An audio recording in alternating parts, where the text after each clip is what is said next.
So lately, every time I mention soft grayish or warm white, I can guarantee somebody in the comment sections are going to say, "Oh wow, James, another boring neutral? Real original. More gray? Aren't we over beige? Didn't you say that we were over it last video?" Or my personal favorite, "Why does every house look like oatmeal?"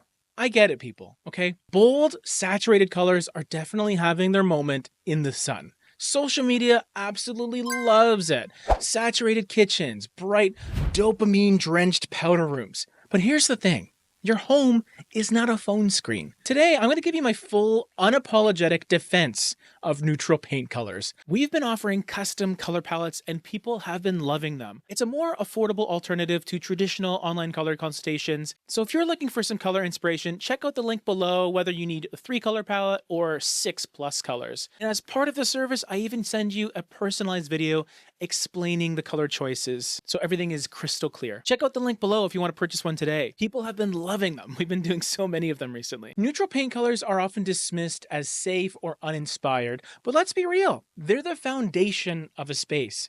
In most cases, I always start with a main neutral color in any color palette that I recommend as that glue color. Neutrals let you live your life, not just curate an Instagram post just for fun.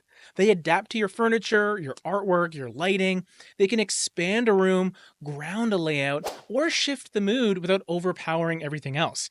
A great neutral is kind of like a tailored jacket. You might not notice at first, but everything around it just seems to work a lot better. And that's the case here. We gotta talk about the phone versus reality problem.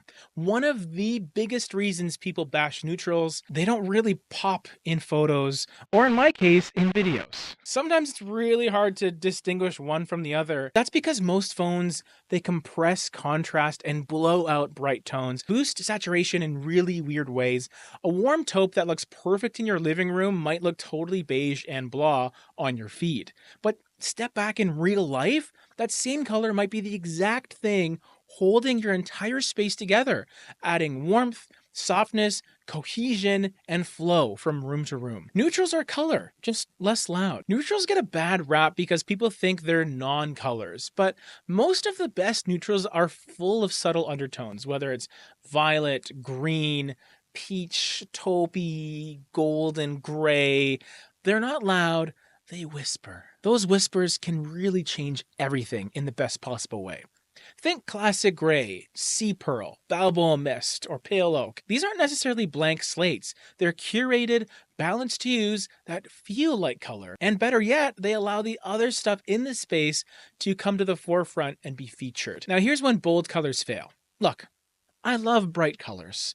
I've recommended cobalt blue vanities and rust red dining rooms, forest green accent walls. I'm not anti-color. I love color. This is my life. But not every space is built for it.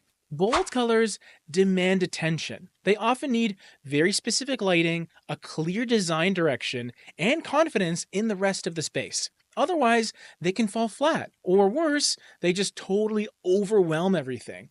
Neutrals, on the other hand, give you room to breathe. They give you some flexibility, some room to play.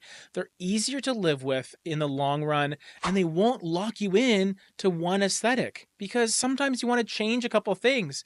And if you have this overbearing, saturated, uber moody color, you're kind of limited in that case. This isn't 2015 greige everything.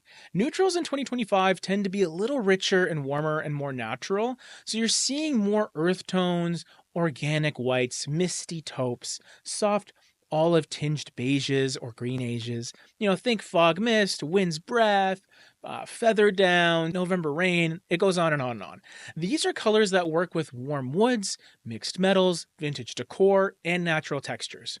Pretty much everything, which is really great. They're not sterile, they're not stark, they're not flat. They're actually more nuanced than a lot of the bold colors out there, which maybe are just red or green. Neutral is a style choice, not a compromise. Neutral doesn't mean boring, it doesn't mean indecisive, it means you're thinking about longevity, about harmony, about a space that works with your lifestyle, not just for the old algorithm. Who needs the algorithm? So the next time someone calls your color choice boring, remember, their phone isn't living in your house, you are. And in real life, a warm, balanced, beautifully chosen neutral is a win. And if you're still not sure which neutrals work best in your space, we do custom color palettes and consultations every single week. Just check out our website down below, or you can email me and we'll help you find the perfect color palette for your space. And that's it.